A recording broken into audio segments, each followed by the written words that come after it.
Horror comedy ছবি ভূত বাংলা মুক্তির পর থেকেই দর্শকদের মধ্যে ভালো সাড়া ফেলেছে।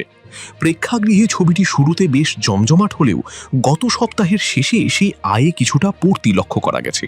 এর মধ্যেই ছবির তারকাদের পারিশ্রমিক নিয়েও জোর চর্চা শুরু হয়েছে। মুক্তির আগে থেকেই ভূত বাংলা ছবিকে ঘিরে দর্শক মহলে দারুণ উন্মাদনা ছিল, কারণ প্রায় 14 বছর পর চিত্র পরিচালক প্রিয়দর্শন ও বলিউড সুপারস্টার অক্ষয় কুমার একসঙ্গে জুটি বেঁধে পর্দায় ফিরলেন। এই জুটি এর আগে একাধিক হিট ছবি উপহার দিয়েছেন, তাই অক্ষয় কুমার ও প্রিয়দর্শনকে একসঙ্গে পর্দায় দেখার জন্য মুখিয়েছিলেন সিনেমা প্রেমীরা। এর ওপর ভূত বাংলা ছবিতে টাবু, পরেশ রাওয়াল, রাজপাল যাদব, আসরানি, যিশু, ওয়ামিকা গাব্বির মতো অভিনয় শিল্পীরা অভিনয় করেছেন, তাই ছবিটিকে ঘিরে সবার প্রত্যাশা ছিল তুঙ্গে। তবে প্রিয়দর্শনের ভূত বাংলা নিয়ে মিশ্র প্রতিক্রিয়া পাওয়া গেছে। বক্স অফিসে তারই প্রতিফলন ধরা পড়েছে।